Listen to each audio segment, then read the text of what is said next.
고개입니다. 네. 뭐라고요? 고개 박사입니다. 아, 그러시군요. 박사 후 연구원 자리를 뽑는 거 아닌가요? 맞아요. 그렇다면 박사학위가 필요 조건이겠죠? 네, 그렇죠. 그럼 놀랄 일이 아닌 것 같은데요. 미스 보겔. 아니, 원하신다면 보겔 박사라고 하죠. 원하신다면요? 어느 쪽이든 편하신 대로. 정확한 호칭은 하나뿐인데요.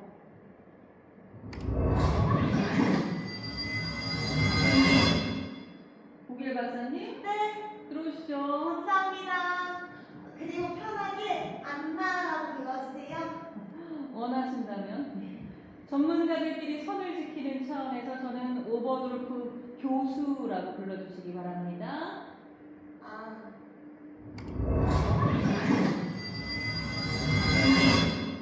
보겔 박사님. 네! 우리가 시간을 너무 잡아먹었네요. 오늘은 면접을 못할 것 같아요. 나가시는 길에 마리안에게 일정을 다시 잡아달라고 하세요.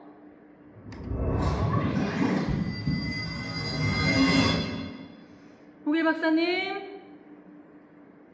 보겔 박사님 여기 계시나요? 리셉션에서 도착 확인하셨나요? 그리고 커피 좀 부탁해요. 블랙으로. 설탕 2개. 오버도르프 교수님? 네? 안나 고겔입니다. 11시 인터뷰. 좀 늦어지신 것 같아서 제가 알아서 들어왔습니다. 여기 앉으면 될까요?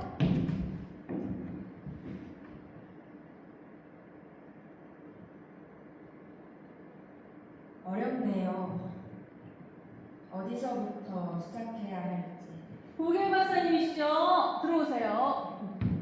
아시겠지만 저는 오버드로프 교수입니다. 이 기관의 대표죠. 이렇게 바로 본론으로 들어가도 괜찮으시겠죠? 오늘 인터뷰해야 할 분들이 많아서요. 근데 다른 분들보다 자격이 좀 부족하시더라고요. 그러니 우리들의 시간을 낭비하고 싶진 않습니다. 일단 앉으세요. 깊은 인상을 심어주고 싶으셨다면 벌써 시작을 하셨어야 했는데요. 무엇이 중요한지, 결국 정말 중요한 것이 무엇인지. 아, 보겔 박사님? 위대함에 대해 얘기를 하면 모든 것이 의미가 있죠. 모든 것이 중요하죠. 어떤 디테일도 하찮은 것이 없어요. 오버드로프 교수입니다. 위대한 사람이 세상을 떠나면, 어떤 위대한 사람이 세상을 떠나게 된다면 언제나 그에 대한 평가가 뒤따릅니다. 만나시죠? 네, 릴리 드락스입니다. 반갑습니다. 저도요. 우리 엄마는 위대한 여성이었죠. 들어오세요. 그래서 오늘 어떤 식으로든 평가가 있어야 할 것입니다. 그녀를 발견한 사람이 당신인가? 네, 어려운 위에서. 네. 살아온 인생, 그리고 살았을지 모르는 인생, 그 사이에 존재하는 모든 가능성들까지. 그래서 안나시죠? 네, 맞습니다. 못합니다. 시간 내주셔서 감사합니다. 별 말씀을요. 아직도 이 모든 일을 이해해 보려고 노력하고 있어요. 그게 우리가 하는 일이니까요. 과학자들이 하는 일. 패턴을 찾죠.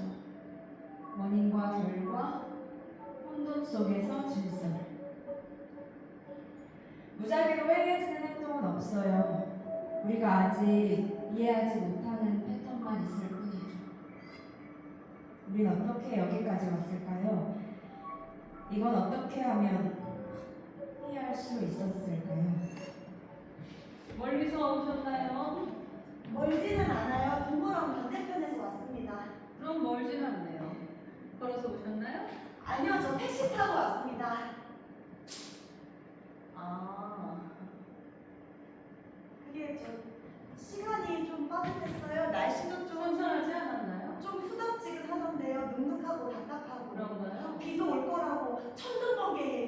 있었고요.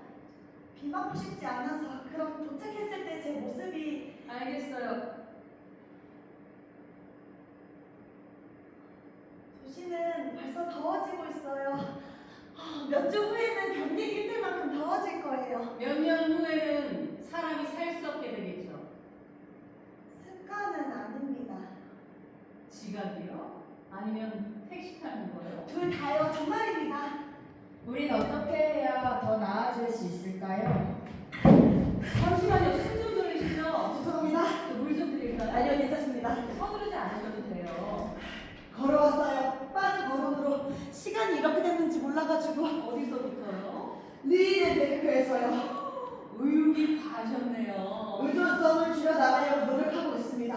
어디든지 제 힘으로 가려고 해요. 그런데 이렇게 먼 줄은 한참 친화적이시네요. 노력하고 있습니다. 이 행성을 위해 비록 제 시간을 아껴 주시지 못했지만 우리가 지금 가고 있는 길을 바꾼다면 응답입니다. 죄송합니다. 설마 여기까지 헤엄쳐서 오셨어요? 제가 보기엔 멀리서부터 오셨나요? 크루이츠 베르크요. 그렇게 멀지는 않아요. 네, 기차 타고 버스로 갈아타고. 그런데 기차가 연착됐어요. 그랬군요. 저 사고가 났던 것 같아요. 시위였던지 누군가 선로 위에 있었어요. 아, 그 길은 우리를 어디로 데려갈까요? 보통 시간을 충분히 두고 출발하는데 예측 불가능한 일이 많이 있어서 이사하셨으니까 됐죠. 고개 박사님, 네? 죄송하지만 드려야 할 질문이 좀 있습니다. 오버돌프 교수에 대해. 왜요? 무슨 일이 있나요? 앉으실까요? 우린 어디서 길을 잘못 든 걸까요? 어떻게 다시 바로 잡을 수 있을까요? 토리들이 샤린해서요. 제 여동생이 거기 살아요. 오! 요즘 뜨는 곳이죠. 저도 좋아해요. 근데 거리가 좀 있는데? 그다지 멀지 않아요. 자전거로 왔습니다. 녹색이시네요. 파란인데요. 네? 제 자전거요? 좋아요. 아주 좋아요. 앉으세요. 한 조각가가 거대한 대리석 앞에 서 있습니다. 손에 조각칼이 들려 있습니다. 그녀는 초조해합니다. 망설입니다. 자신이 다음에 무엇을 하던 그것을 되돌릴 수 없다는 것을 알고 있습니다. 고개 박사님, 그때 지나가던 철학자가 다가와 걱정하지 말라고 말합니다. 그녀가 남긴 흔적은 지워지지 않지만 동시에 피할 수도 없는 것이죠. 태초부터 이어져 온 모든 순간이 그녀를 이 지점으로 데려왔고 그 뒤에 벌어질 모든 일도 이미 돌에 새겨져 있다. 그것이 우주의 법칙이라 가능한 결과는 오직 하나뿐이라. 그런데도 조각가는 망설입니다. 시작해볼까요? 그 순간 양자 물리학자가 다가옵니다. 방해가 되지 않는다면 멀티버스에 대해 설명을 드려도 될까요? 이곳만이 유일한 존재의 공간이 아닙니다. 이 세계는 무한한 평행 세계 중 하나일 뿐이죠. 당신이 대리석에 흔적을 남길 때마다 새로운 우주가 생겨나요. 원자가 움직일 때마다 새로운 버전의 현실이 탄생합니다. 당신이 어떤 한 다른 방향으로 향하면 다른 우주에서는 다른 방향으로 향하게 되죠. 또 우리가 어떤 행동을 할 때마다 안녕하세요. 저는 오버돌프 교수. 아니, 오버돌프 교수님이시죠? 제가 무슨 말을? 저는 보겔 박사입니다. 네, 그게 접니다. 안나. 안녕하세요. 우주는 나뉘어지고 세상은 변하죠. 모든 것이 필연적이죠. 모든 것은 어느 곳에선가 벌어지니까요. 어떤 곳에서 당신은 실패합니다. 어떤 곳에선 성공하죠. 어떤 곳에선 당신이 미켈란젤로입니다. 조각가는 조각을 시작합니다. 그들의 말이 위로가 됐는지는 모르지. 앉아서 하고 싶으세요? 시간이 별로 없습니다만. 제가 위로의 말을 전해야겠죠. 그게 의례적으로 제가 해야 할 역할이죠. 전 그런 것에서 위로를 찾을 수 있을지는 모르겠어요. 이해해 주세요.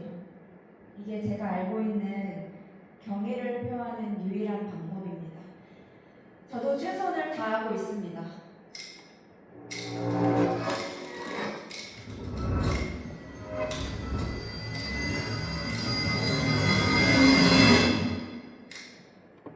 오버드 포기수는 어떤 사람이었나요? 처음 만났을 때? 모르겠습니다. 기억이 나지 않으세요? 몇 년 전이라서요. 그래도 첫인상이요. 그분께서 일정이 길어지고 있어서 긴 시간을 함께하지는 못했습니다. 무슨 얘기를 나누셨죠? 많은 것에 대해서 이야기했어요.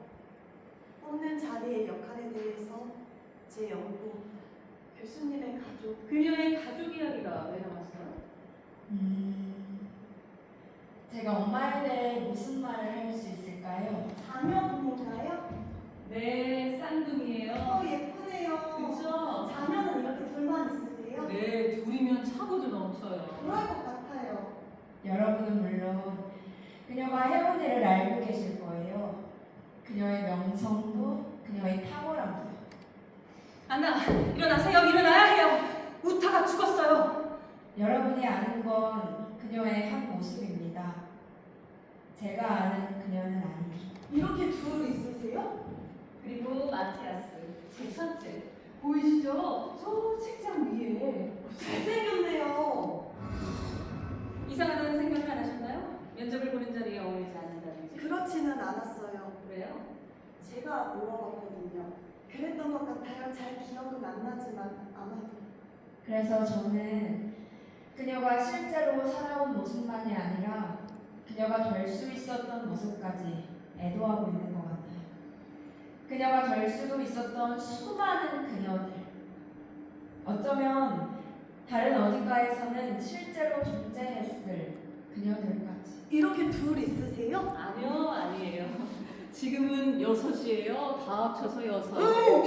어떤 일도 가능하답니다, 보길 박사님. 다 마음먹게 달렸죠? 교수님 가족에 대해서 이야기했어요. 분위기가 좀 어색해서. 어떤 가족이요? 죽음은 당신 현재의 삶을 앗아갈 뿐만이 아니라 이제 가질 수 없는 당신의 모든 삶을 앗아가죠. 그 모든 삶을 담기 위한 공간을 만들기 위해 노력하고 있어요. 그녀의 상상 가능한 모든 모습을. 설령 저를 위한 공간이 남지 않는다고 해도. 자녀분들인가요? 쌍둥이요? 아니요, 조카예요. 그럼 자녀분은 없으세요? 네. 놀라셨나요? 그럼 자녀분은 없으세요? 네.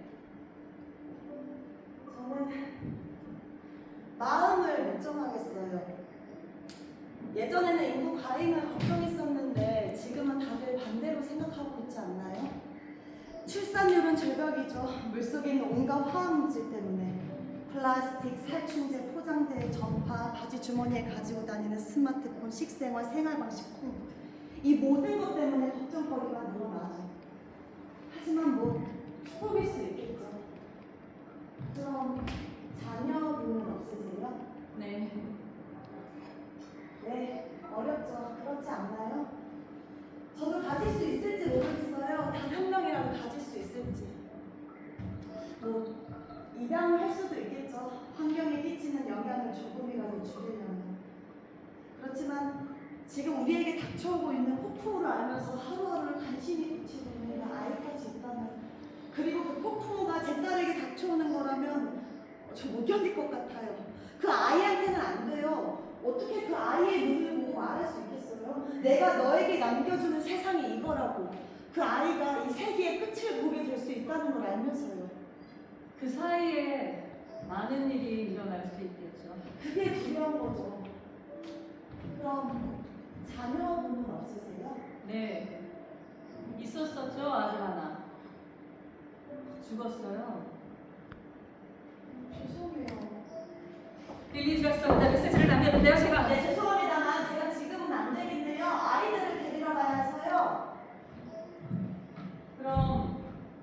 자녀분은 없으세요? 네, 아직은.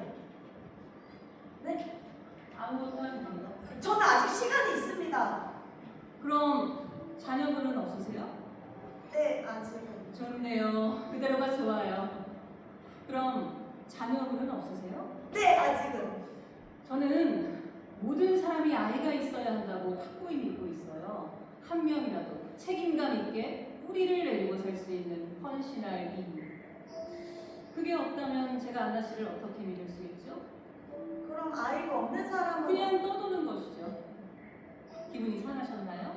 아닙니다. 아이를 가지세요, 고길 박사님. 그것만큼 강한 동기부여는 없습니다. 우리 모두 미래에 유전적 지분이 있어야 하지 않겠어요? 저는 가끔 정말로 위대한 사람이면서 동시에 정말로 위대한 부모가 되는 건 불가능하다고 생각해요. 저희 엄마도 동의하셨을 거예요. 저는 엄마가 위대한 사람이었다고 생각해요. 그러니까 결국 중요한 건 그거겠죠. 우리 인생은 짧고 주어진 시간을 최대한 잘 살아야 하니까요. 아이 갖지 마세요, 고길 박사님. 무슨 일이 있어도. 제가 박사님이 적임자일지 진지하게 고려하길 원하신다면 약속하셔야 해요. 아이를 갖지 않겠다고?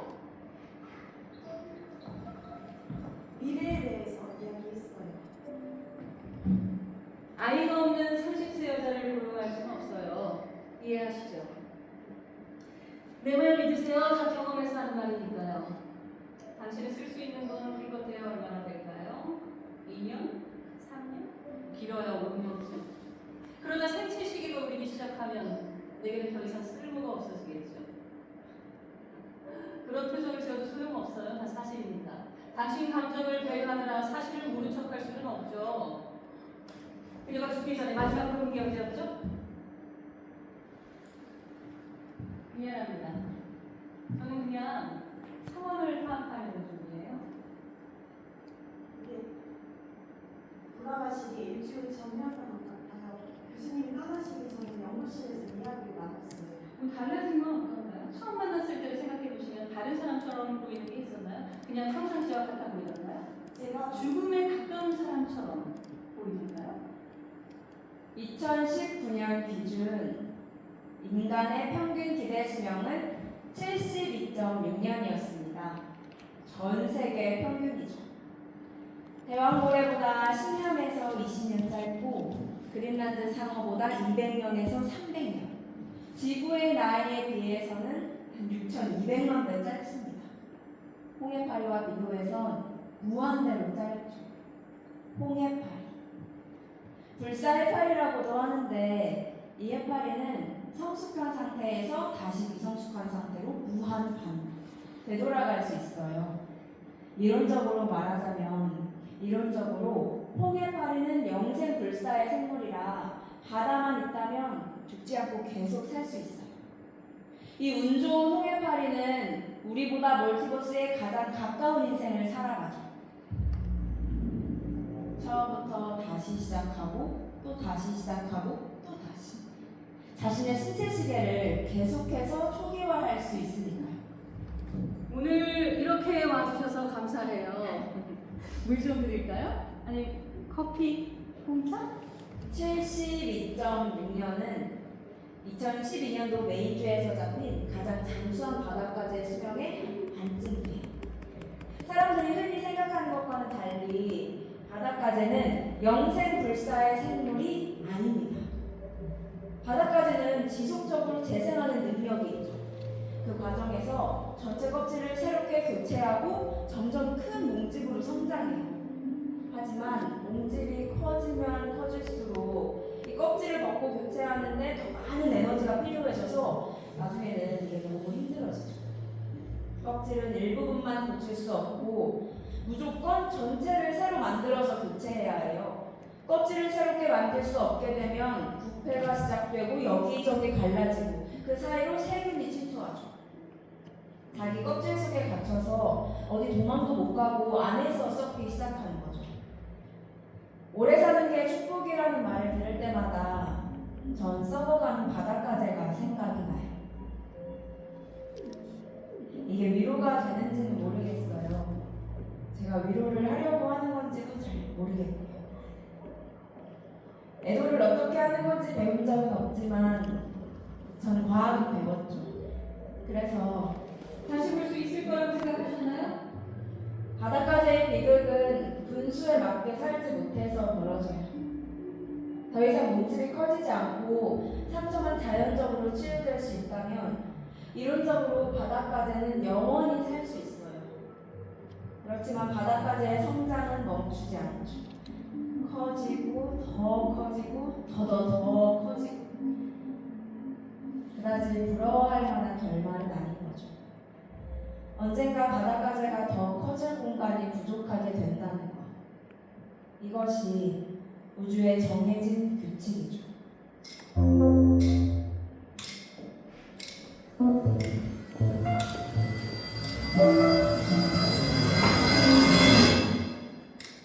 우리가 하는 일에 대해 대략적으로는 알고 계시죠? 네. 우리는 자타가공이라는 기후연구의 선두주자입니다. 우리 연구시설은 다른 국가를 비교할 수 없는 최고 수준이고요. 다른 곳에서 금전적 보상을 더 받으실 수 있겠지만 이보다 더 중요한 일은 할 수 없을 겁니다. 그래서 제가 여기 지원한 겁니다. 알프스에 돌아온 지 얼마 안 되셨죠? 네. 작년에 전문 저희 읽었습니다. 주제가 뭐라고 그러셨더라? 수박은 제가 붙인 이름은 그냥 핑핑눈이던가요? 좀 더 흔한 표현으로. 네, 때로는요. 그렇지만 색깔이 조언 하나 할게요. 수박은 너무 가볍게 들려요. 그래도 논문은 인상적이었어요. 감사합니다. 대단히 인상적인 것은 그 스키장으로 가서 하는 연구 탐사에 지원을 받아내신 거예요, 정말로. 어떻게 했는지 알려주셔야 해요. 그게 여기서 하는 일은 그것보다는 훨씬 진지할 겁니다. 연구 탐사에 대해 말씀해 주세요. 북극권의 빙하운드 현상에 대한 연구를 했어요. 여러 연구 주제 중 하나였죠. 전에도 가본 적 있으세요? 아니요. 오버도프 교수님을 가본 적이 있어요. 하지만 이 탐사는 안나 씨 아이디어였죠? 논문 읽었습니다. 주제가 뭐라고 그러셨더라? 수박은? 제가 붙인 이름은 그게 아니었어요. 이름은요? 클라미도모나스 니발리스. 네. 조류 이름이죠. 네, 맞아요. 가장 흔한 어쨌든 그렇다고 사람들이 생각하죠. 그렇지만 저희가 찾은 것은 수박은? 읽어보셨어요? 대충 훑어봤습니다. 제가 볼 때 새로운 주제는 아니었지만. 네. 클라미도모나스 니발리스. 아리스토텔레스가 먼저 찾았죠? 네, 그렇지만 이름이 저희가- 없던데요, 아리스토텔레스? 인용도 하지 않으셨더라고요. 저희가 한 것은 미생물학적 연구. 아리스토텔레스를 읽어보세요. 읽었어요.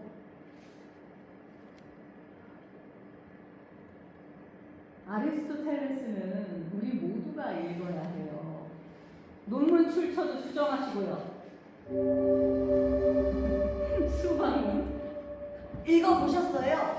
색깔 때문에 그렇게 이름 붙이신 건가요? 네. 그리고 냄새요. 심지어 단냄새도 나요. 네, 그렇죠. 색깔은 밀레니얼 핑크라고 부르셨죠?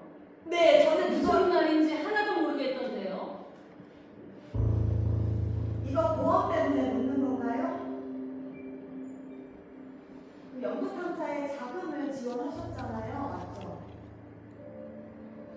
일부분이었어요. 방황하셨겠어요. 그죠? 누군가 당신의 후원으로 제공된 방황으로 입은 상태로 죽었다면 제 생각에는 많이 당황스러울 것 같은데요. 우린 이 연구에 대한 파트너십을 자랑스럽게 생각합니다. 그분은 정말 중요한 분이셨고요. 네. 지금 제가 하려고 하는 것은 그분 같은 미치의 연구자의 갑작스러운 죽음이 그냥 아무 일도 아닌 것처럼 지나칠 수 없죠. 큰 영향이 있죠. 사회 반향을 일으키죠. 저 상담을 받아보라고 권하지 않던가요? 누가 되든 치료라든가 근조휴가를 신청하실 수도 있어요. 필요하시죠? 저 괜찮습니다. 큰 트라우마를 겪고 있는 중이세요 지금. 저는 아무렇지 않습니다. 죄송하지만 본인 스스로에 대해 그런 평가를 내리실 수 있는 자격 없으세요. 그러는 당신은요? 전문가는 아니시잖아요. 자격증 있는 의사. 알프스에서 돌아온 지 얼마 안 되셨죠?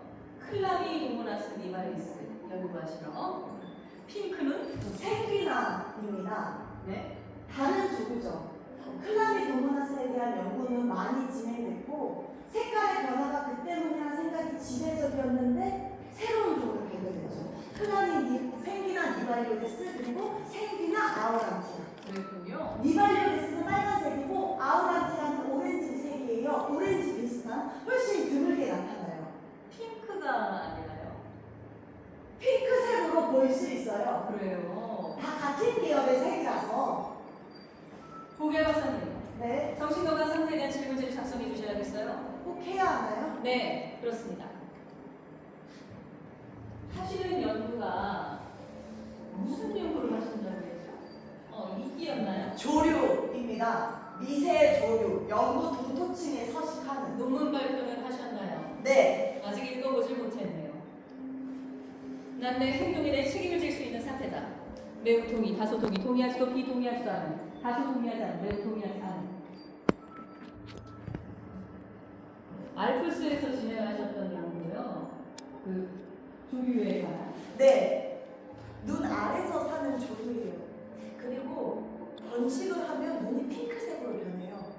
대부분이 핑크색이지만 다른 색으로도 변할 수 있어요. 정말 신기해요. 산 전체가 눈밭 전체가 예쁜 핑크색으로 변해요. 아름답지만 뭔가 섬뜩하기도 하고요. 사실 꽤 불안하게 만들죠. 눈 색깔이 예뻐서 보러 가신 거예요? 아니요, 그냥 여론이 좋을 때도 저희가 하고 있는 연구를 사람들이 진지하게 받아들일 수 있게 만드는 게 얼마나 어려운지 알고 계시나요? 네. 그렇지만 색깔이 중요한 이유가 있습니다.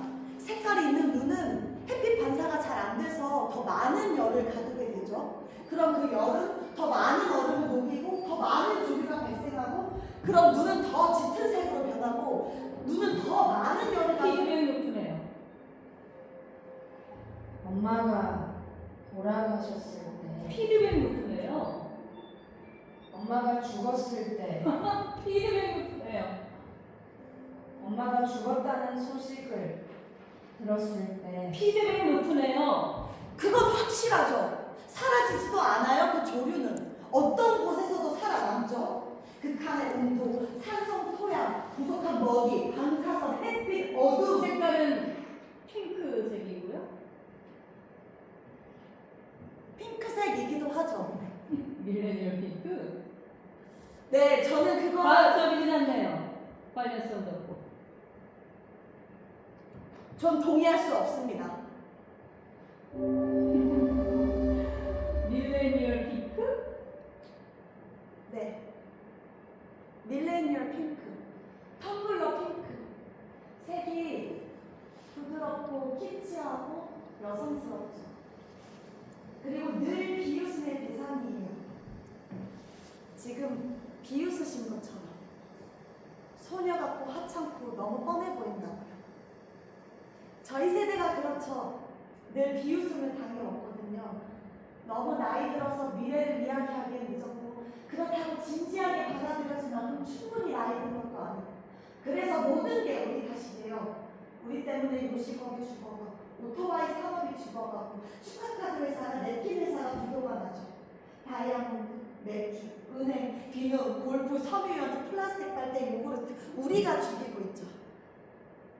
그런데 밀레니얼 세대가 지구를 죽이고 있는 건 아니에요. 적어도 이전 세대만큼은 아니죠. 우리 세대가 더 나아서가 아니라 그냥 그들만큼 권력과 결정권이 없기 때문이에요. 종말을 초래할 능력조차 없는 거죠. 그럼에도 결국 이전 세대들이 남긴 잔재들을 우리가 치우게 되겠죠. 이 세기의 중반쯤 우리가 노인이 될 때면 그때 진짜 문제가 시작될 거예요.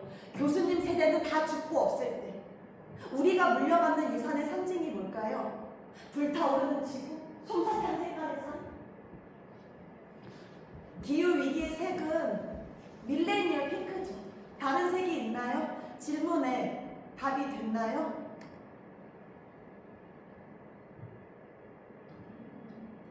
나무를 상상해 보세요. 가족의 가계도를 떠올려 보시고 크리스마스 트리를 상상해 보세요. 트리 맨 위에 본인을 올려놓으세요. 본인 밑에 부모님, 4명의 조부모님, 8명의 증조부모님, 그리고 계속해서 이어지는 가계도를 떠올려 보세요. 이 가계도는 당신이 꼭대기에 있죠. 이 모든 것이 당신을 위해 이어진 거죠. 그들의 마지막 희망, 마지막 기회, 앞으로 나갈 그 한 명. 그리고 뒤집어 보세요. 참나무 같은 모습을 그려보세요. 한 명의 조상을 상상해 보세요. 하나의 씨앗, 한 개인. 그리고 그 사람으로부터 나무는 커져요.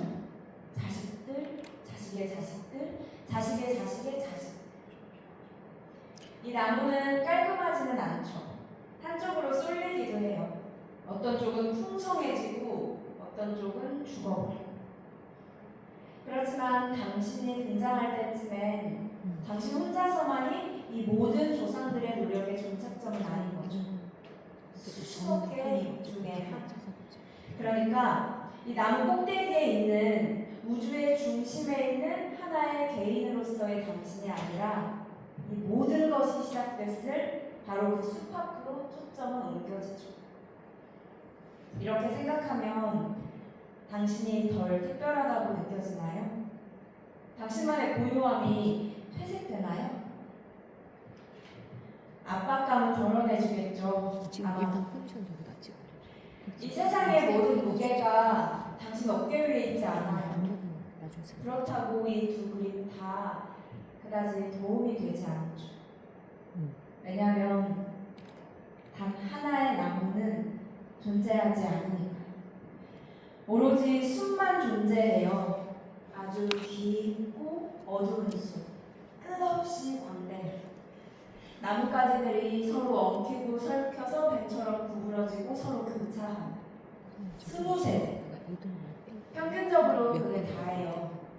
20세대 동안 인간들이 서로 무작위로 번식을 하면 우리 모두가 서로의 친척이 돼요. 그래서 모든 유럽 사람들이 샤를마누 대제의 후손이라고 주장할 수 있는 거예요. 우린 거미줄 같고 미로 같고 수십억 개의 길로 이어지는 미궁 같아요. 하나의 시작점도 하나의 종착점도 없고 그냥 수많은 선들이 이리저리 서로 엉키고 설킨 그런 망사와도 같은. 우리가 알고 있는 가장 오래된 나무는 나이가 10,000살에 가깝다고 해요. 수레바퀴가 그때쯤에 발명됐다고 하죠. 하지만 이 나무도 가장 오래된 나무 군락에 비하면 아직 애기일 뿐이죠. 미국 유타주에 판도라고 불리는 사시나무 숲이 있어요. 이 군락에 있는 나무들은 옆에 있는 나무들하고 유전적으로 동일한 복제된 나무예요. 이 모든 나무들은 하나의 뿌리로 연결되어 있고 그래서 이 군락은 하나의 생명체로 볼 수가 있죠. 나무 한 그루 한 그루는 8만 년 동안 땅속 깊이 살고 있는 6,000톤 무게의 어마어마하게 거대한 생명체 위에 돋아있는 가지와도 같은 것이죠. 이 8만 년이라는 시간은 호모 사피엔스가 옷도 언어도 도구도 갖추기 전부터 이 대륙을 정복하기 훨씬 전부터 이 거대한 생명체가 그곳에서 번성해왔다는 것을 의미하는 것이죠. 그 어떤 일이 벌어지기도 전에 인간의 시간이 존재하기 수만 년 전에 하나의 씨앗이 뿌리를 내렸죠. 그랬어요. 이 나무를 생각하면 한 명의 인간이 그 어떤 변화를 가지고 올 수 있다는 믿음 자체가 정말 말도 안 되는 것 같아요.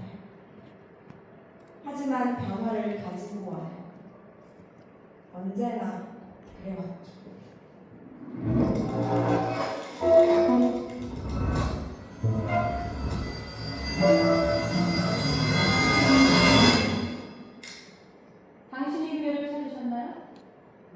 남아있던 교수님의 자네요. 남아있던 자네요? 곰들이요. 오. 북극곰들이요. 아마도 곰들이. 네. 곰들이 교수님을 죽인 건 아니에요. 책임이 있는 것도 아니고요. 죽어있는 교수님을 발견한 것 같아요. 알겠어요. 북극곰들이 자꾸만 남쪽으로 내려오고 있어요. 인간들이 살고 있는 마을로. 굶주려서 그래요. 수백 마일을 먹을 것을 찾아 헤매죠. 네, 읽어본 적 있어요. 아니면 불곰이었을 수도 있고요. 이제 북극에도 불곰이 있어요. 그래요? 가끔 짝짓기를 해요. 북극곰하고 불곰하고. 새끼들을 피즐리 곰이라고 불러요. 새로운 종이에요. 존재하면 안 되는. 절대로 건강해 보이지 않아요. 원래 이 두 곰들은 절대로 만날 수 없어야 하는데 인간들이 그들의 서식지를 너무 파괴해버려서 이제 서로 만나게 되는 거예요. 새로운 종의 탄생은 그렇게 나쁜 것만은 아니잖아요. 아니요. 정말로 좋지 않아요. 퇴직하는 이유가 많기는 하지만 곰이 내 상사를 잡아먹었다는 건 저도 처음 듣네요. 그래서 새로 출발을 하고 계신 거죠? 이야기 하나 들려드릴까요? 곰 3마리. 작은 곰 하나, 중간 크기 곰 하나, 큰 곰 하나. 이렇게 셋이 아침을 먹으려고 앉았는데 죽이 너무 뜨거웠어. 그래서 죽이 식을 때까지 밖에 나가 산책을 하기로 했죠. 곰들이 나간 사이에 한 여자아이가 곰들 집에 몰래 들어왔어요. 첫 번째 죽부터 먹기 시작했는데 그건 너무 뜨거웠죠. 두 번째는 알 수 없는 이유로 너무 차가웠어요. 세 번째는 딱 먹기 좋았어요. 그 여자아이는 앉아서 마지막 한 숟가락까지 싹싹 먹었어요. 곰들이 쫄쫄 굶든지 말든지 전혀 신경 쓰지 않는 것처럼요. 오길 박사님, 당신 이야기를 해보세요. 제 이야기요? 어쩌다 이 길을 걷게 됐는지? 전 변화를 만들어내고 싶었습니다. 알겠는데 이쪽 일을 시작한 계기가 뭔가요? 웃으실 것 같은데. 말씀해 보세요. 제겐 곰이 한 마리 있었어요. 작고 하얀 북극곰이었던 것 같아요. 저랑 같이 컸죠. 잠도 같이 자고 어디든 함께였어요. 떨어지지 않았죠. 하얀색이 누래질 정도로. 그러다 어느 날 봤어요. 설마 얼음 위에 북극곰을 본 건 아니죠? 맞아요. 보지 않겠다고 하셨는데 아, 죄송해요. 얼음 위에 북극곰은 좀 너무 상투적인가요? 사람들은 곰을 이해한다고 생각해요. 하지만 그게 문제죠. 당신이 연구하는 영구 동토 층에 서식하는 조류나 피드백 루프는 이해하지 못해도 얼음 위에 서 있는 곰과 그 얼음이 점점 작아지는 걸 이해하죠. 그건 현실성이 있습니다. 어떤 미국 남자한테 메일을 받은 적이 있어요. 난 누군지 몰랐는데 꽤 유명한 배우라고. 학교에서 나한테 전달해줬죠. 중요하다면서. 꽤 부자라서 그 사람. 그래서 바로 연락을 해줘야 하는 거예요. 메일에는 도움을 주고 싶습니다. 논문도 읽어봤고 다큐 비디오도 봤는데 북극곰을 돕고 싶습니다. 밑도 끝도 없이 아무런 문맥도 인과관계도 없이 북극곰만 살리면 다 괜찮아지는 것처럼. 그렇게 시작할 수도 있었겠죠. 그래서 제가 답장 메일을 보냈어요. 누군지 모르는 분에게 정말 고맙습니다. 좋은 설레를 남겨주세요. 당신의 마음이 진심이라면 지금 당장 북극으로 날아가 온몸에 땅콩 버터를 바르고 처음 만나는 고마패 어깨에게 추천드립니다. 그럼 적어도 그 곰이 한 끼는 제대로 먹을 수 있겠네요. 곰이 맛있게 먹을지 모르겠지만 근육이 너무 많은 얘기잖아요. 곰들은 돌아와서는 자기들 아침밥은 사라지고 가구들은 뒤집어져 있고 누군가가 자기들 침대에서 자고 있는 것을 봤어요. 그 소리. 골디락스는 일어나서 본인이 어질러 놓은 걸 치우는 게 아니라 도망쳐 버렸어요.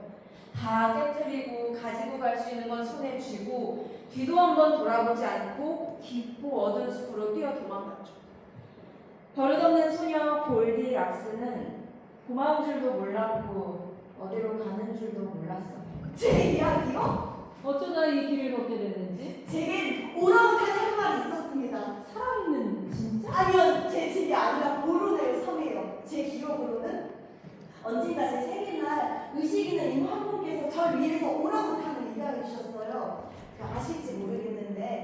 매달 약간의 돈을 보내면 근황, 사진, 인증서 같은 것을 보내주는 프로그램이 있었어요. 생각보다 많은 정보를 받았는데 서식지, 산림 파괴, 판유 뭐 그런 거에 대한 그랬군요. 제가 오랑우탄이랑 같이 자란 건 아닙니다, 교수님. 그게 다예요? 그래서 급진적인 거예요? 그런 것 같아요. 지구라는 행성은 골디락스 존, 그러니까 최적의 위치에 존재해요. 생명체가 살 수 있고 너무 뜨겁지도 차갑지도 않고 액체 상태의 물이 존재하는 모든 세상에서 아니면 존재했을지도 모르는 모든 세상에서 모든 것이 완벽한 곳이 바로 여기죠. 우주적 우연인지 아니면 신의 개입인지 수백만 년의 진화를 통해서 우리 그냥 살아남을 수 있는 그런 정도가 아니라 번성할 수 있는 행성을 선물 받았어요. 우리 눈이 좋았죠. 우리가 필요한 모든 것이 바로 여기 있으니까요. 아직까지. 다큐멘터리요. 물고기에 대한 물고기요? 물고기, 강제노동, 부패한 사회, 그리고 고통이요.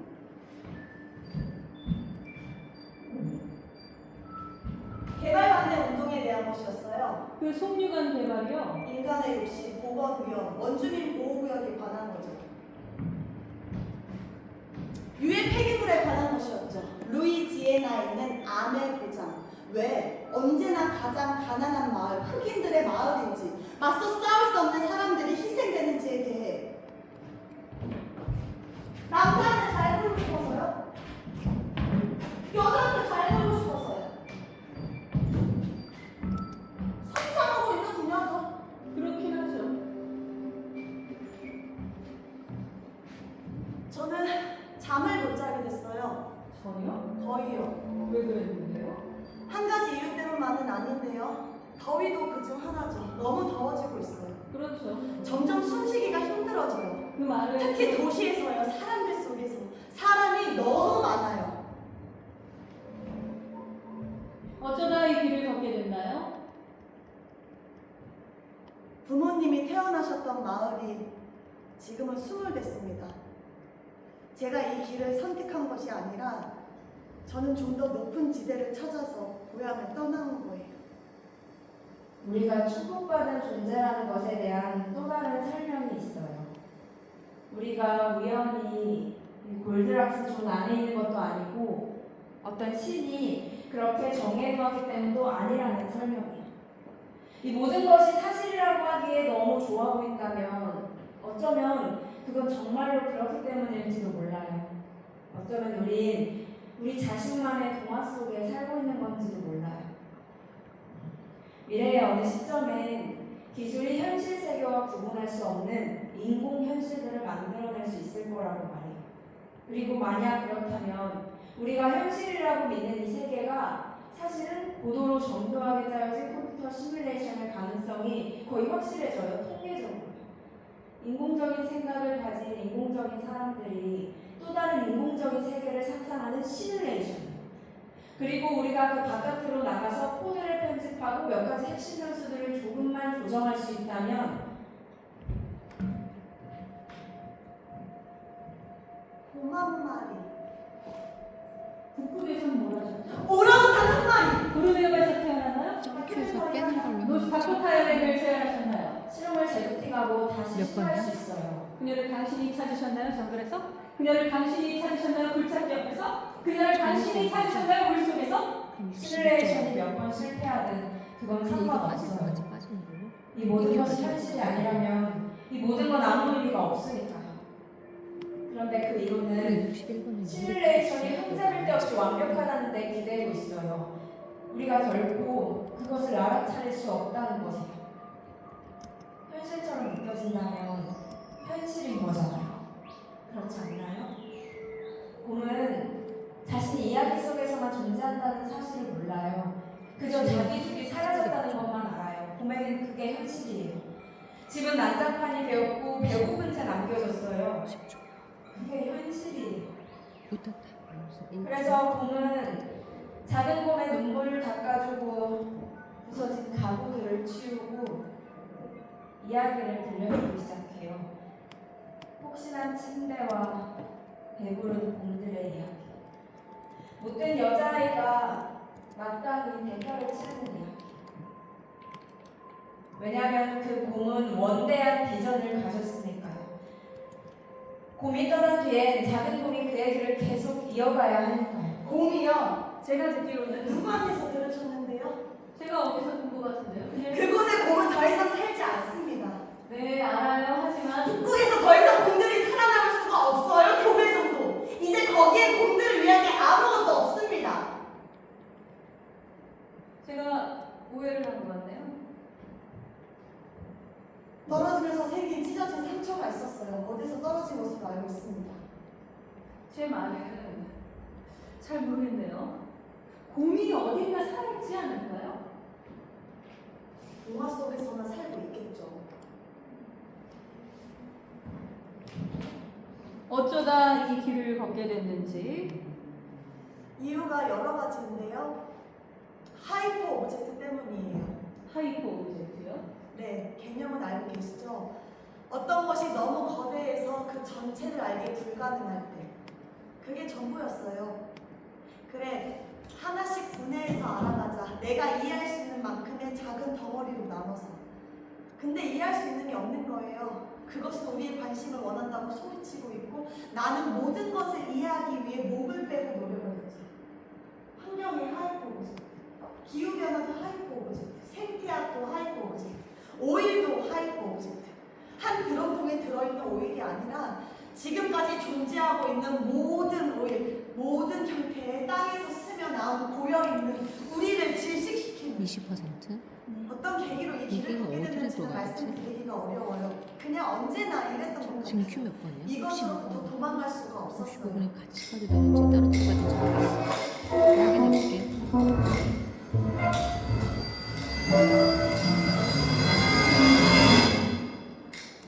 여기 넣어주시고. 당신은 폭풍의 중심에 태어난 것 같네요. 재밌긴 하네요. 스스로를 밀레니얼 세대라고 부르지만 사실 당신은 인류세 1세대예요. 인간 개입의 시대에 태어난 첫 세대죠. 제 생각에는 인간의 개입은 좀 더 거슬러 올라가야 할 것 같습니다. 아니요, 지배적인 세력으로서 우리가 지배한 지는 수백 년이 넘었죠. 제 말을 이해 못하신 것 같은데. 아니요, 저 제대로 이해했습니다. 지배적인 조우로서 이건 논란의 여지가 없죠. 이 세대의 인간은 이 행성에 가장 지배한 영향력을 행사하고 있어요. 과학의 관점에서, 지질 시대의 관점에서 말씀드리는 겁니다. 이건 완전히 새로운 현상이에요. 산업혁명이요? 아니요, 비교조차 할 수 없죠. 핵폭탄이요, 어느 정도 비슷해요. 인류세의 씨앗은 핵폭탄에 있죠. 난 이제 죽음 이후 모든 세상의 파괴자다. 하지만 엄밀히 말해 인류세는 30년 전에 시작했어요. 제네바에서 무슨 일이 벌어졌는지 봤어요. 혼동 그 자체 믿을 수 없는 다 혼자 하신 건가요? 우리 같은 사람들이 거기 많아. 저도 돕고 싶습니다. 도움이 될 것 같습니다. 30년이요? 지배적인 세력으로서. 아닌데요. 그러니까 우리가 쓰고 있는 전략을 이해하고 있는 거죠? 네, 기업성도요? 네, 알 것 같습니다. 만약 체포된다면 처음은 아니겠죠. 그 이상의 희생이 요구된다면요. 정말 제대로 알고 있어야 합니다. 선택의 여지가 별로 없는 것 같아요. 그렇지 않나요? 지배적인 조우로서 그 전이요. 훨씬 전으로 올라가셔야 해요. 어디서 시작하길 원하세요? 1492년. 산타 마리아호, 메이플라워호, 골든 하인드로, 그리고 전혀 새롭지 않았지만 그렇게 불려졌던 신대들. 알겠어요. 전 세계를 식민지화. 콜럼버스가 최초의 식민지 개척자는 아닙니다만 시작점에 있기는 했죠. 인류세가 정확히 의미하는 것은 질문을 하셨으니까 파괴는 언제 시작됐을까요? 이것 단추를 풀어줄 수 있으세요? 도청장치가 있는지 봐야 해서요. 알렉산더는요? 네. 알렉산더 대왕. 거기서부터 시작하면 안 되나요? 아니요, 이거- 최초의 페르시아 제국, 아바스 칼리파 왕족, 명나라, 엄청난 성벽을 건설한 지금의 기준으로 보면 전혀 진보적이진 제 않지만 말의 요지는 우주에서도 그 흔적은 보이죠. 제가 말하고 싶은 것은 유럽인들이 이 대륙을 식민지화 만리장성 건설에 노예들도 동원됐었죠. 그래도 서구의 압제자들만 비난하는 게 훨씬 쉽긴 하지만 제 말은 그게 아니에요. 아니면 우리 모두가 아프리카 대륙을 떠나지 않았다면 지금 당신의 민족이 행복할까요? 아직도 얼룩말을 사냐고 과일을 따먹고 문제를 일으키지 않으면서 생명의 요람이었던 아프리카에 머물러 있었다면? 오버로드 교수님, 외람되지만 질문은 교수님이 저한테 하셨습니다. 답변을 어처구니가 없어서요. 저는 아직 답을 드리지 않았습니다. 왜 지금이다? 이유가 여러 가지인데요. 요즘 잠을 잘 수가 없어요. 잠을 잘 잔다는 사람들을 본 적이 없어요. 그렇지 않나요? 더위 때문이기는 하지만 그것 때문만은 아니에요. 계속 얘기해보세요. 그 사람들은 법을 지키지 않는데 왜 저만 그래야 할까요? 누가 다치든지 신경 쓰지도 않아요. 누군가는 그들을 멈춰야 해요. 1억 명이 넘게 죽었죠. 네? 1억 명이요. 어디서요? 1492년부터 지금까지 1억 명이 넘는 원주민들이 죽임을 당했죠. 침략당하고 점령당하고 식민지가 돼서 낯선 질병 때문에 살던 곳이 파괴됐기 때문에 흉작 때문에 오염된 물 때문에 열악한 교육 환경, 가난, 결핍, 폭력, 마약, 자살, 공권력의 잔혹행위 때문에 그들의 땅을 빼앗기 위해서 편리함 때문에 죽일 수 있었기 때문에 1억 명이요? 가장 정확한 추정치죠. 누구의 추정치? 1억 명의 사람이 죽었어요. 전 세계 원주민들의 95%였어요. 설령 그게 사실이라고 사실입니다. 그게 사실이라고 해도 우린 이 행성에 미치는 직접 가능한 영향을 얘기하고 있는 거예요. 당신이 버리면 그 어떤 사회적인 운동이든 간에 정의에 대해서 이야기하면 안 되나요? 지금 과학에 대해 얘기하고 있으니까요. 순수한 과학! 파괴에 대해서 이야기하고 있는 중입니다. 그들은 땅을 빼앗겼어요. 그 땅은 개발이 됐죠. 새로운 종, 새로운 작물, 새로운 질병. 미국의 기초식, 신이 내려주신 운명. 한 대륙의 생태학을 근본적으로 영원히 바꿔놓은 이것이야말로 지질학적 변형입니다. 저는 그런 얘기를 한 게 아닙니다. 왜 그런 이야기 하면 안 되나요? 안 돼요. 난 당신 같은 부류들을 잘 알고 있죠. 착한 여자들. 당신이 하는 일이라고는 파괴를 연구하는 것뿐인 파괴에 대해 측정하고 기록하고 리포트를 작성하고 추천서를 제출하고 피 묻은 우일머니를 받아서 연구실을 짓고 자신을 속이죠. 언젠가 그들이 바뀔 거야 하면서. 네. 그럼에도 변화를 만들어내고 싶어요? 네. 그게 무슨 의미인지 알고 있어요? 뭘 해야 하는지도 알고 있습니다. 어떻게 해야 하는지. 그건 아무 상관이 없기 때문이죠. 왜죠? 왜 그들의 목숨이 상관이 없죠? 관심이 없으신 건가요? 답은 하지 않으셔도 됩니다. 우리 둘 다 알고 있습니다.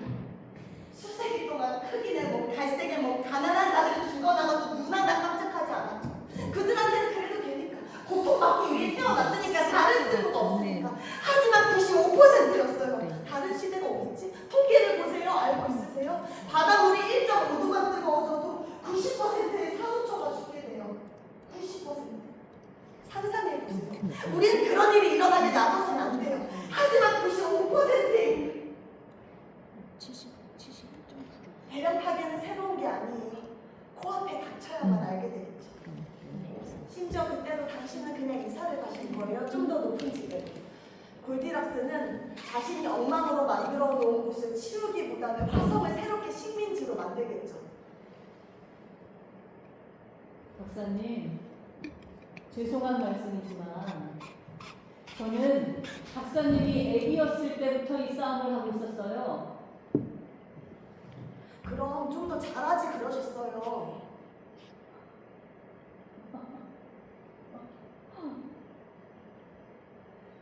물 한 잔 마시고 심호흡을 좀 하세요. 지금 여기 일단 좀 시간 줘. 20%. 우리 잠시 좀 진지한 얘기를 나눠볼까요? 15. 진지하고 과학적인. 지금 업데이트. 우리가 당면한 지금 몇 문제에 분이지? 대해서 70. 제가 알고 있는 것은 이렇습니다. 박사님이 70몇 태어난 점 그쯤부터 지금까지 배출된 탄소의 양이 그 이전 전체 인간의 역사를 통해 배출된 탄소의 양보다 많다는 거예요.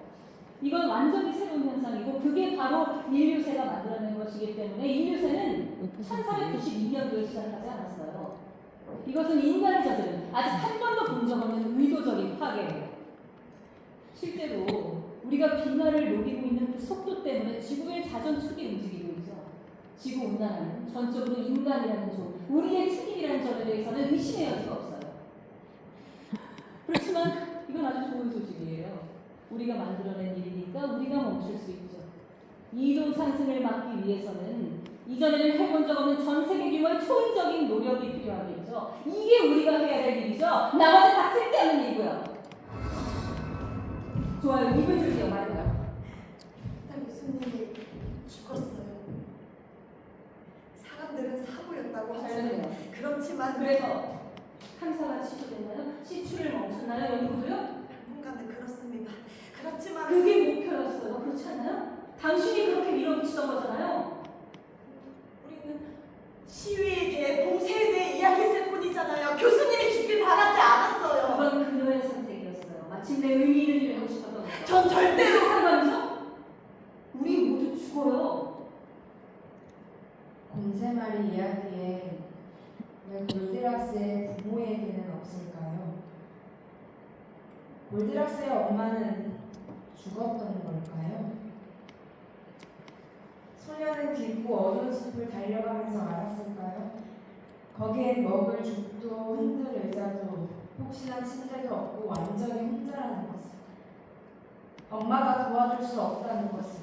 이제부터는 자기 혼자 모든 것을 헤쳐나가야 한다는 것을. 우리 모두는 자기 자신을 구원할 책임을 갖고 있어요.